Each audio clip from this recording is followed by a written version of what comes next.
vjen Ebu Bekri radiallahu anhu, hyn te pejgamberi alayhi salatu wassalam, kur e sheh se kishte ndru jetë me të vërtet, lajmi ishte i vërtet, doli tek sahabët, doli para muslimanëve dhe e tha fjalën e tij të njohur, ku thot: o njerëz, kush e ka adhuruar Muhammedin, Muhammedi ka vdek.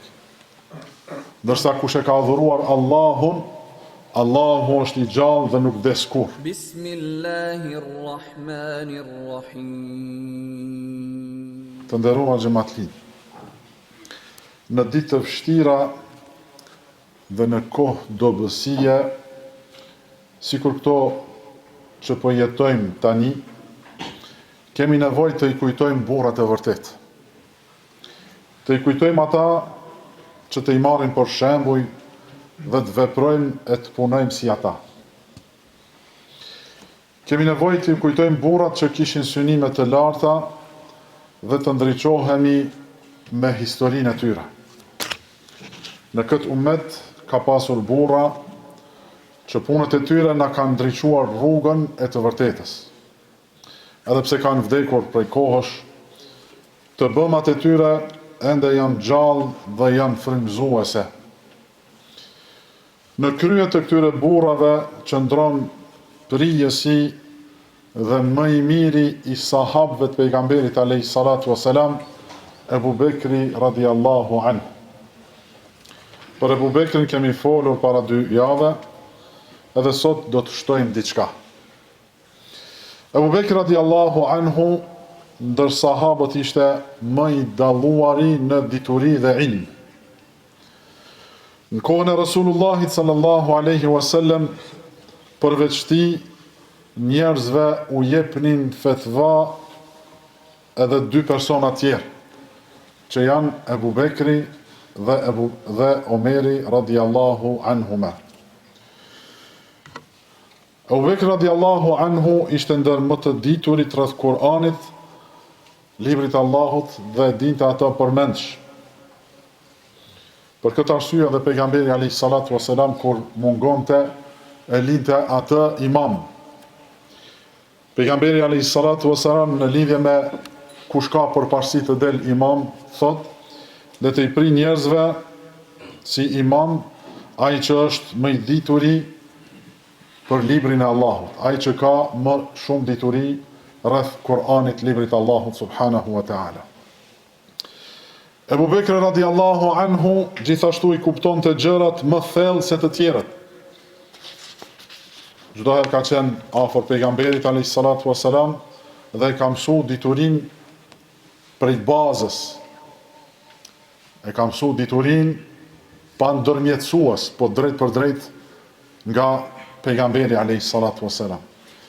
Kur sahabët përbaleshin me ndonjë vështirësi, kur nuk gjinin zgjidhje vet, drejtoheshin ka Ebu Bekri dhe gjithmonë gjenin tek ai fjalë që i qetësonin dhe i rahatonin zemrat. Shembulli më i qartë për këtë është ditën kur ndroi jetë Rasulullahi sallallahu alaihi wasallam. Vdekja e pejgamberit alayhi salatu wassalam ka qenë një ngjarje shumë e rëndë për sahabët dhe për muslimanët. Po vdes njeriu që për çdo gjë e kanë pasur zgjidhje.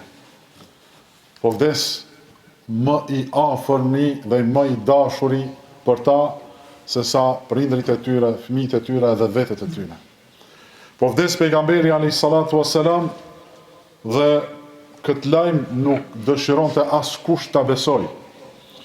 Derisa Omeri radiallahu anhu bërtiste dhe thoshte me zot lart: pasha Allahun, Rasulullahi sallallahu alaihi wasallam nuk ka vdek. Ai ka shku te Zoti i tij ashtu si shkoi Musa alayhi salam me marr shpalljen në kodër.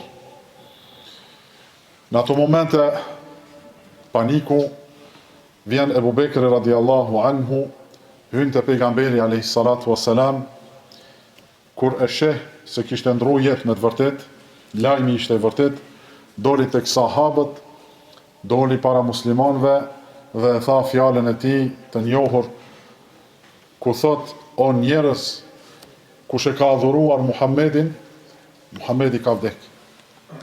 ndërsa kush e ka adhuruar Allahun, Allahu është i gjallë dhe nuk vdes kurrë. Pastaj i citon një ajet Kur'anit: "Wa ma Muhammedun illa rasulun qad khalat min qablihi ar-rusul, afa in mata aw qutila inqalabtum ala aqabikum." Që do thot, Muhammedi nuk është veç se një i dërguar. Para ti kanë kaluar shumë të dërguar. A do të ktheheni prapa nëse ai vdes apo vritet? A do ta leni Islamin nëse ai vdes apo do të vritet? Transmetuesi i hadithit thot: "Pasha Allahun, ishte sikur njerëzit nuk e kishin dëgjuar kurrë më parë këtë ajet." Njerëzit këtë ajet e lexonin, e mëson, e dinin gjithë përmendsh.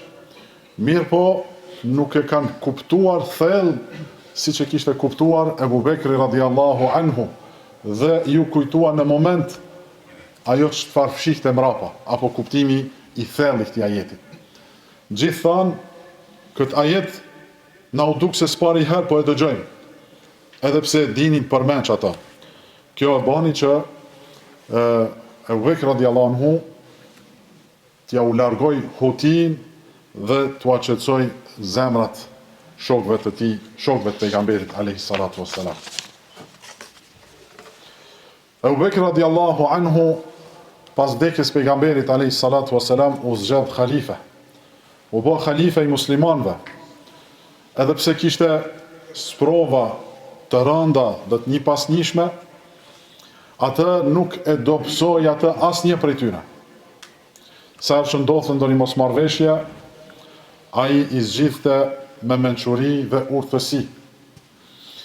Kur vdiq pejgamberi alayhi salatu wassalam, u ngrit pyetja: ku do të varroset pejgamberi alayhi salatu wassalam?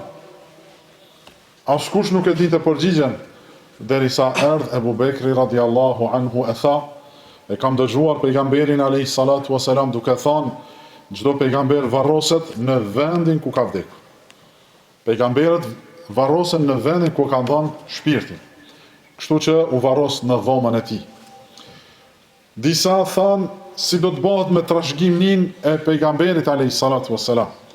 Ebu Bekri radiallahu anhu tha: e kam dëgjuar pejgamberin alayhi salatu wassalam duke thënë, ne pejgamberët nuk lëm pasuri për trashëgim. Çdo gjë që lëm është sadaka. Pra nuk trashëgohet pejgamberi alayhi salatu wassalam në pasuri. Disa njerëz refuzuan të japin zeqatin. Thanë, e kemi dhënë kohën e Muhamedit alayhi salatu wassalam, ndërsa tash nuk dojmë ta dajmë pasurinë tonë për Ebu Bekrin e për të tjerët. Ai u ngrit me vendosmëri dhe tha: pasha Allahun, do ta luftoj këtë që e ndan namazin prej zeqatit. Sepse ajetet në Kur'an janë çdo herë fale namazin dhe jep zeqatin. Tha, do ta luftoj çdo njeri që e ndan namazin prej zeqatit. Këto të dyja të shkojnë bashkë. Disa propozuan të mos dërgohej ushtria e Usamës kundër romakëve. Pejgamberi alayhi salatu wassalam, para se të mbronte jetë, e kishte zgjedhur e mirë të një ushtrie që i kishte përgatitur për t'i luftuar Bizantët në veri të gadishullit arabik. Ata ishin jashtë Medinës të bogati me unis, e disa thanë, o Ebu Bekër, ti u zgjodhe khalife dhe merr një vendim tjetër. Kur ishte gjallë pejgamberi alayhi salatu wassalam ka qenë një situatë, ndërsa tash ka ndryshuar situata.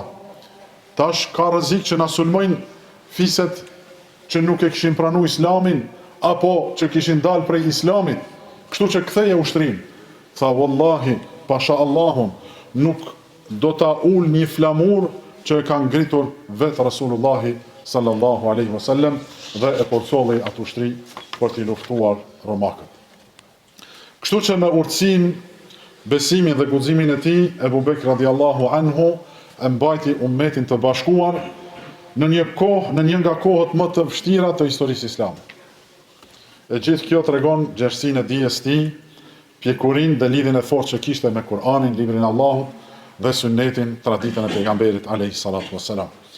Ebu Bekr radiallahu anhu është i përgëzuar me xhennet. Pejgamberi alayhi salatu wassalam disa herë i ka thënë që ti, o Ebu Bekr, do t'jesh prej banorëve të xhennetit. Madje në një rast, pejgamberi alayhi salatu wassalam i thotë, se është prej atyre që do të thirret nga të gjitha dyert e xhenetit. Dyert e xhenetit janë 8 dhe secili që do të hyjë në ta për xhenetlive, do të hyjë nga kryevepra që e ka bërë ai, që është dalluar me një vepër. Kush është dalluar me respektimin ndaj prindërve, do të thirret nga dera e tyre. Kush është dalluar me namaz, do të thirret nga dera e namazlive. Kush është dalluar me agjerim, do të thirret nga dera e agjeruesve. Dhe Ebu Bekr radiallahu anhu e bën pyetjen, thot: "Ja Rasulullah, a do të ketë ndonjë që do të ketë mundësi me hy nga disa dyer?" Pejgamberi alayhis salatu wasalam thot: "Po, o Ebu Bekr. Ka mundësi që të thirret nga 8 dyert e xhenetit dhe ti do të jesh prej tyre." Pra, është një përgëzim i madh për Ebu Bekrin radiallahu anhu. Ky ishte Ebu Bekr radiallahu anhu, njeriu që i qëndroi besnik pejgamberit alayhis salatu wasalam nga momenti i parë deri në frymën e fundit të jetës tij. Kjo që dëgjuat është vetëm një pjesë e vogël dhe e shkurtër nga jeta e tij. Ummetit muslimanëve i takon që ta studiojnë jetën e tij, ta njohë më mirë personalitetin e tij, të ecë në gjurmët e tij dhe ta marrë për shembull në besim, sinqeritet e sakrificë. Prindrit duhet të edukojnë fëmijët e tyre me dashurinë dhe respektin ndaj tij, sepse dashuria për Ebu Bekrin radiallahu anhu është dashuri për Islamin.